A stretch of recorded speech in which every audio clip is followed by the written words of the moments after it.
Remember when a film about professional criminals had no car chases, never once showed you the actual robbery, and unfolded almost entirely in a single room, and still redefined American independent cinema from the ground up? Well, that was Reservoir Dogs, released in 1992 and directed by Quentin Tarantino, who also was in it. And from the outside, it looks almost too simple. A diamond robbery has already gone sideways before we even get there. And now a group of criminals with color-coded fake names are stuck trying to figure out who sold them out. It stars Harvey Keitel, Steve Buscemi, Tim Roth, Michael Madsen, Chris Penn, Lawrence Tierney, and Quentin Tarantino as Mr. Brown. And today we're counting down 15 weird facts about Reservoir Dogs that you probably didn't know. And stick around for number one, because the guy playing the crime boss got arrested during filming and then had to be brought out of custody so he could finish his scenes. But before we get into it, hit like and subscribe.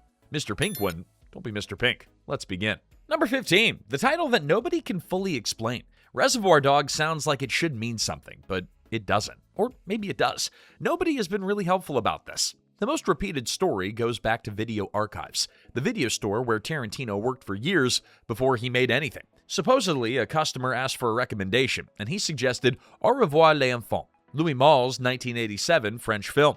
And the customer either couldn't pronounce it or simply didn't want to, waving it off as Reservoir Dogs or something close enough. Another version says that Tarantino himself struggled with the title and kept referring to it as the Reservoir movie. And then he mixed that with his love of Sam Peckinpah's Straw Dogs. Reservoir, Dogs, good enough. Then another reading started floating around, and this one's almost too perfect. Supposedly, Reservoir Dog is slang for an informant, a rat, which is conveniently the exact thing that this movie is built on. Fans took it even further and decided that it could refer to feral dogs hanging around reservoirs, hungry, trapped, territorial, ready to tear each other apart. Tarantino's never picked one and stuck with it, which is honestly maybe the right call. For a movie full of liars, paranoia, and men who introduce themselves with paint samples, a title that refuses to give you a straight answer is the one that only actually fits. Number 14, 3 almost Mr. Blondes and 1 very quiet agent. George Clooney auditioned for Mr. Blonde. At the time, he was still mostly a TV guy. Charming, talented, clearly going somewhere, but not quite yet the George Clooney who could tilt his head and make a studio write a check. So when a sharp, deeply strange heist script began circulating, he came in to read for Mr. Blonde. Which is especially strange because Mr. Blonde is the role. A psychopath who guns down civilians during the robbery, then dances to the radio while having an extremely one-sided conversation with a cop who's about to have a very bad day. Clooney did have the charisma, but that part needed the flat, eerie stillness that reads as more dangerous than any amount of screaming. And Michael Madsen had it without trying. Years later, Clooney's own verdict on the audition was short. I sucked. He wasn't the only near miss there. Christopher Walken passed on it too. And Jimmy Woods was told that there wasn't even an offer because his own agent waved it off. The kind of thing that you find out years later and immediately start rethinking some life choices. James Woods would have been great. Number 13, the most copied look in 90s cinema cost almost nothing. Black suits, white shirts, skinny ties. For over 3 decades, fashion brands, Halloween costumes, and crime movies have all been borrowing that image. It looks tailored, expensive, effortlessly dangerous. The entire wardrobe budget was $10,000. Costume designer Betsy Heimann turned the shortage into a whole idea. These guys are ex-cons, no money, fresh out, throwing together whatever dark clothes they could find and calling it professional. That let her grab anything dark off a thrift rack, match or no match, and it still reads as intentional. Only Harvey Keitel and Tarantino were actual suits. Everyone else got secondhand jackets, narrow cuts, and odd textures. Steve Buscemi and Tim Roth are in black jeans and beetle boots. And on camera, they still pass as part of the same uniform. Nice guy Eddie skips the black suit entirely. He's in a loud tracksuit that tells you instantly that he's the boss's kid. He doesn't follow the rules, and he doesn't have to dress like the hired help. One of the most imitated crime movie looks of the decade came off of thrift racks, out of a budget panic, and from a few very smart choices. Number 12, the method exercise that pulled into a Taco Bell? Kirk Baltz played Marvin Nash, the kidnapped cop who spends the film's worst sequence tied to a chair, beaten, and short one ear. But to get there, Baltz wanted to feel something close to what Marvin was going through. So he went to Michael Madsen and asked to be locked in the trunk of his car. Madsen agreed. It was his own Cadillac Coupe de Ville, since the budget couldn't stretch to renting one. And then he took the exercise a lot further than Baltz had bargained for. Once Baltz was sealed in, Madsen didn't do like a little slow lap around the lot. He found a long alley full of potholes and went hunting for every one of them, bouncing Baltz off the metal in the dark. And then he cranked the radio to drown out whatever was being screamed from inside the trunk. And then he pulled into a Taco Bell drive-thru and ordered a soda. Here's the kicker. That same cup is the drink that Mr. Blonde's casually sipping when he first strolls into the warehouse. By the time the Baltz climbed out, he was rattled, genuinely furious, and probably rethinking the entire philosophy of method acting in real time. Madsen figured it worked. The disorientation, the claustrophobia, the real anger, it's all sitting right there on camera. And that kind of desperation, that's hard to fake. Number 11, the bullet that was never fired. Now, for years, the Mexican standoff that ends Reservoir Dogs inspired some of the most dedicated frame-by-frame analysis in 90s cinema. All over one question. Who actually shot Nice Guy Eddie? Joe shoots Mr. Orange, Mr. White shoots Joe, and Eddie drops. But nobody on screen fires at Eddie. So the theories multiplied. Maybe Mr. Pink picked him off from his hiding spot. Maybe Eddie somehow shot himself. Maybe it was just deliberate ambiguity, a statement about chaos and guilt, and who's really responsible for anything. People wrote essays. Message boards treated it like a cold case. The real answer is a lot less philosophical. A squib went off at the wrong time. Now, as scripted, Joe shoots Orange, White shoots Joe, and Eddie shoots White, and then White turns and guns down Eddie on the way out. But during that take, the squib on Harvey Keitel's chest fired too early. He reacted and dropped before he could swing his gun toward Chris Penn. Penn's own squib went off anyway, so he fell too. Nice Guy Eddie died from a bullet that, on camera, was never fired. And this isn't a fan guess. Chris Penn explained the whole thing himself. Tarantino looked at the accident and decided to keep it, telling Penn that it'd be the biggest controversy in the movie. He was right. Decades of freeze frames and online arguments, all because one blood squib fired a beat too soon. And nobody had the time, the money, or maybe the desire to fix it. Number 10, Madonna corrected Tarantino on her own album. Madonna handed Tarantino a signed copy of her 1992 album Erotica with a message written across the cover. To Quentin, it's about love, not dick. Madonna. Now, the movie opens with Tarantino's own character, Mr. Brown, delivering a long, supremely confident theory in a crowded diner that, like a virgin, has nothing to do with love and everything to do with male anatomy. Now, Madonna saw the film and liked the gritty, uncompromising energy of it all, and one part that she found specifically personally wrong, though, was that read on her song. Her correction was short, precise, gracious, hilarious in my opinion, and completely non-negotiable. A tough thing to land in a single line on an album sleeve, but she nailed it. Mr. Brown opened the movie with a whole monologue explaining Madonna to a table full of criminals. And Madonna answered with one line on an album cover. She didn't need the screen time. Number 9, Terry Gilliam gave him the advice he needed. Before a single frame of the real movie was shot, Tarantino's script earned him a spot at the Sundance Institute's 1991 lab, where they pair unproven filmmakers with established ones to workshop scenes.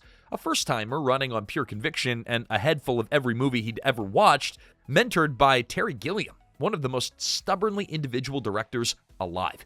It started rough. Tarantino wanted to shoot long, complicated takes with almost no coverage, and the veterans, they weren't gentle about it. One seasoned cinematographer told him flat out that if he shot a real movie that way, they'd fire him on the spot. Demoralized, he took his real question to Gilliam. How do you get the vision in your head onto the screen when an entire crew has to build it for you? The answer? It should have been obvious, but hearing Gilliam say it made it click. You don't do it all yourself. You hire people who are great at their jobs, you tell them exactly what you want, and you trust them to make it real. The vision is yours, but the execution, that's theirs.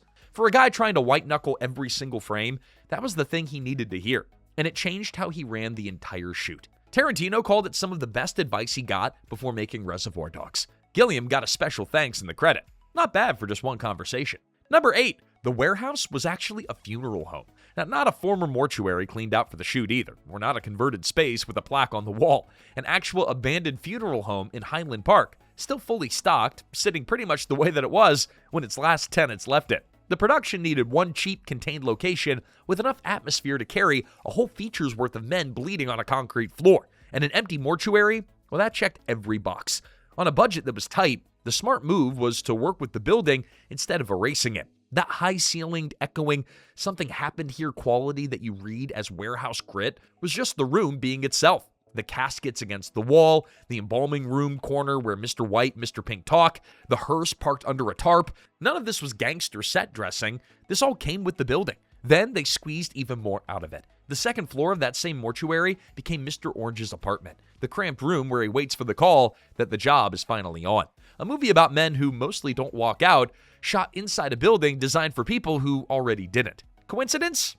Sure it is. All right, quick pause, guys. If you've never once got through Stuck in the Middle with You without getting goosebumps or feeling something crawling up your neck, you're among friends here. And drop a comment, which color would you actually want in your corner if a job went sideways? And if you're enjoying this countdown, hit like and subscribe. The best facts are still ahead. Nobody is leaving this warehouse early. Number 7, broke the bank for 3 minutes of Stealers Wheel. Tarantino spent every cent of his music budget on just a single song. The budget was almost nothing to begin with, and he wanted one track badly enough to burn through all of it. The torture scene had to have Mr. Blonde dancing to Stealers Wheel's Stuck in the Middle with You because the breezy cheerfulness of the song rubbing against what's happening on the screen is really the entire scene. The contrast is the horror. He'd been told that he couldn't afford the real 70s songs and should use cheaper sound-alikes instead, but he hated that idea. Then Karen Rochtman came in and did the hard version. Tracked down the rights, ground through a brutal negotiation, and landed the song. The catch?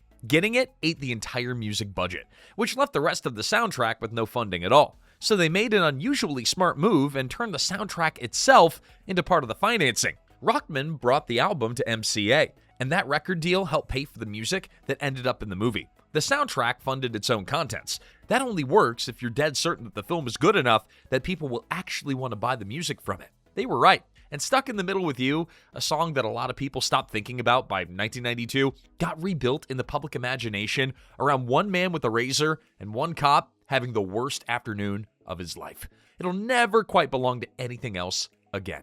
Number 6, the role that he wrote for himself and then gave away.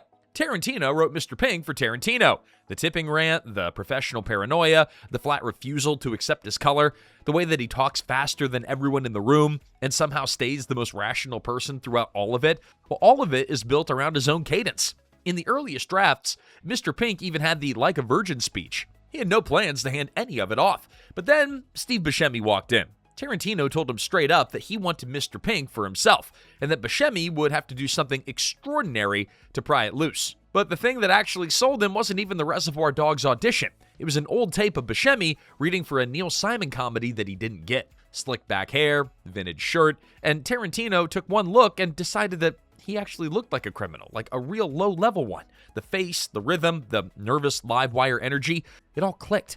So Tarantino gave up Mr. Pink and then slid over to Mr. Brown, taking the Like a Virgin speech with him. He built the whole thing, wrote himself one of the loudest voices in the room, then he handed the best part of the movie to a guy who simply looked more right for it than he did. That's either an admirable creative decision or a deeply annoying origin story, depending on how you look at it. Number 5, too tough for the master of horror. Wes Craven walked out of Reservoir Dogs. The man who made The Last House on the Left and Nightmare on Elm Street, a guy whose entire career was built on keeping audiences up at night and charging them for it, well, he got up and left during the ear scene. Tarantino had started counting walkouts at early screenings, and the most that he ever clocked was 33 in a single showing. Hunting for a crowd that could finally take it, he brought the film to the Sitges Festival in Spain, a place that celebrates a kind of extreme horror that clears theaters everywhere else. They just screened Peter Jackson's Dead Alive, basically a feature-length bloodbath, so Tarantino figured that he was bulletproof and joked about it while introducing the film. 5 people walked out. One of them was Wes Craven. And the scene itself shows almost nothing. The second the razor makes contact, the camera drifts off to a blank warehouse wall. No wound, no blood, just sound, Madsen's face, and whatever your own head decides to fill in. There's no gore to flinch at, so what gets under people's skin is just, I think, the casualness of it. Mr. Blonde dancing, joking, having a great time. The movie's all but daring you to enjoy it right alongside him. Craven never did say what made him actually leave. The man who built nightmares out of images walked out on a movie that handed the audience a blank space and then let them do the rest. Number 4, a $1,500 deal helped make The Blood possible. Before the budget existed, before Harvey Keitel signed on, before there was any real path to making this movie at all, Tarantino was a broke video store clerk staring at a script that called for practical effects that he absolutely could not afford. The ear scene had to look real. The gunshot wounds had to look real. Hollywood's top effects houses weren't a conversation that he could even start. Now, Robert Kurtzman ran KMB FX or EFX, one of the most respected practical effects shops in the business. And he had the opposite problem. A 20-page treatment for a horror movie about a Mexican strip club secretly run by vampires, and nobody to turn it into a real screenplay. So they traded. Kurtzman paid Tarantino $1,500, his first paid writing gig, to flesh that treatment into a script. That script became From Dusk Till Dawn. In return, K&B handled the special makeup effects on Reservoir Dogs, including the infamous ear scene. One guy had a script and no effects, the other guy had effects but no script. Somebody put them in the same room, and 2 cult films walked out of it. Number 3, the worst read of his life started the best run of his career. Samuel L. Jackson auditioned for Reservoir Dogs. He didn't get it. Fresh off a praised turn in Spike Lee's Jungle Fever, he came in to read for Holdaway, the detective who coaches Tim Roth's character on how to pass as a criminal. What he found in the room wasn't a normal casting setup. He had prepped a scene expecting to play it against Tim Roth and Harvey Keitel, but instead he got 2 guys that he'd never seen before. No real actors, just producer Lawrence Bender and Tarantino himself. And by Jackson's account, they were awful, blanking on lines and cracking up every time he built any momentum. He walked out certain that he'd blown it, because the 2 people across the table had wrecked his read. The role went to Randy Brooks, and Jackson, well, he moved on. But then the movie premiered at Sundance. He loved it, and he ran into Tarantino there, only then realizing one of his terrible scene partners had been the director. Tarantino told him that he was already writing something with Jackson in mind. And that something? You could probably guess. That became Pulp Fiction. So no, Jackson didn't get Reservoir Dogs. He got Jules in Pulp Fiction, Rufus in Kill Bill, Steven in Django Unchained, and Major Marcus Warren in The Hateful Eight. One blown audition turned into one of the defining actor-director partnerships really in modern cinema history. Number 2, one guy at the diner table wasn't actually acting. Now, Edward Bunker played Mr. Blue. He got a handful of lines, he's killed off early, easy to overlook, unless you know who he was, at which point the whole opening scene starts to make more sense. Bunker wasn't an actor doing a criminal voice. At 17, he became the youngest inmate that San Quentin ever had, and he spent years in and out of the system for robbery, forgery, drugs, and more. He even claimed that, for a stretch, he landed on the FBI's most wanted list. But what turned him around was reading. He worked through Dostoevsky and Cervantes inside some of the hardest prisons in the country. He started writing, and he published his first novel, No Beast So Fierce, in 1973, all while he was still locked up. That book became Straight Time, the 1978 Dustin Hoffman film, and Bunker became a real Hollywood presence, a novelist, a screenwriter, an actor, and a consultant who later advised on films like Heat. By the time that Reservoir Dogs came around, Bunker carried something that other actors couldn't fake: weight. You can dress actors in black suits and hand them tough lines, but Bunker had the posture of a man who already knew what that room smelled like. Number 1, Tarantino fired him, and the whole crew applauded. Lawrence Tierney played Joe Cabot, the crime boss running the whole operation. Perfect casting.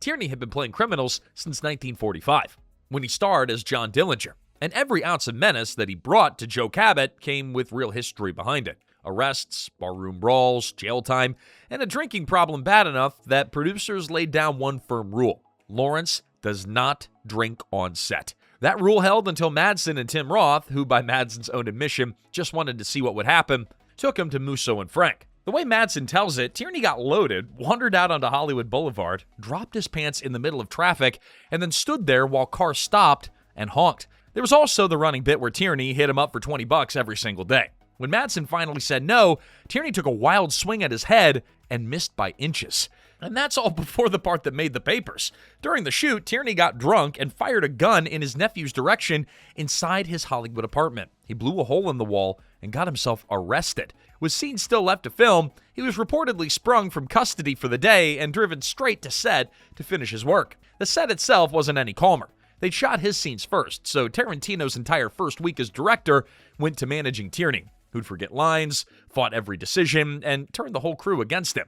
On the last day of that week, it boiled over into a shoving match. Keitel and producer Lawrence Bender pulled the two apart. Tarantino fired him in front of everyone, and the crew burst into applause. For one long moment, the first-time director was sure that he just torched his own career, but the movie survived, and so did Joe Cabot. And there it is, everyone. 15 weird facts about Reservoir Dogs. Which fact hit you the hardest? Well, drop it below. And before you go, like, subscribe, and send this to someone who still owes their waitresses a couple of bucks.